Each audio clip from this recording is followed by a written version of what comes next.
guys, I'm Sheena, the Sports Report Girl, here for your Pro Football Week in Review.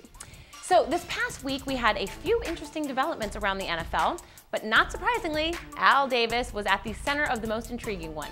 Wednesday, the Oakland Raiders released cornerback Deangelo Hall. As the story goes, owner Al Davis came to work Monday morning with a list of the players he's not happy with. Tops on that list was Deangelo. It's true, Hall was struggling earlier in the year. In fact, he's been scorched so many times this season, I hear they renamed the burn center after him in Oakland General Hospital. Okay, poor taste, I know.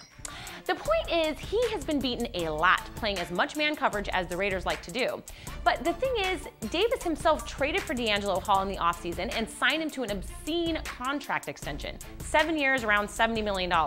I'm sorry, but that is just outrageous for a starting corner. And to me, it's further proof that Davis has lost his mind.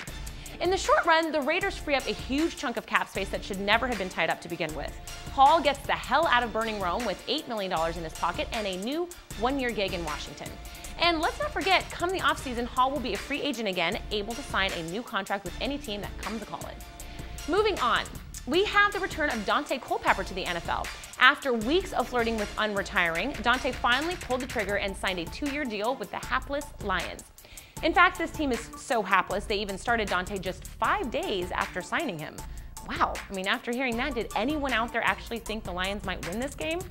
In case you missed it, and I sure hope you did, Daunte was a stellar 5 for 10 for 104 yards.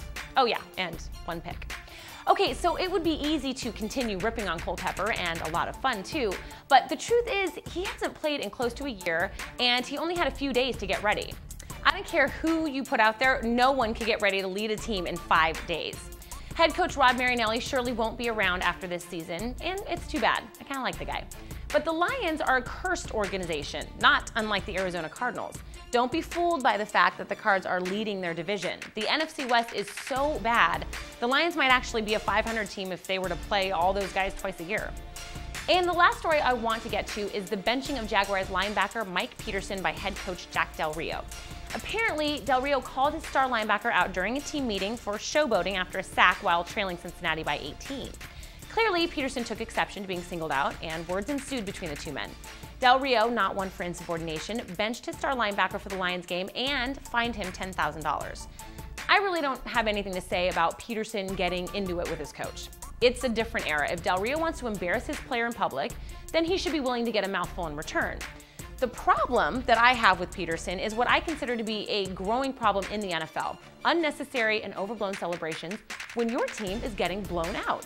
I can't tell you how many times I've seen a player score a meaningless touchdown and start celebrating. Hello, your team is still down by 3 scores and there's 23 seconds left. Get over yourself. And that is exactly the problem. Some players are so full of themselves, they lose sight of the fact that football is a team sport. When you score, it's for the team. And when you sack the quarterback or drop a huge hit on a receiver, it's for your team. That's your job. It's what you're supposed to do. Don't call attention to yourself for simply doing your job. Okay, guys, that's it for this week. But don't forget to subscribe to our YouTube channel, where when you do subscribe, be sure to post your questions and comments or send them to srg@thesportsreportgirl.com. We would love to hear what you have to say. And of course, we also have a fan page on Facebook. See you back here next week.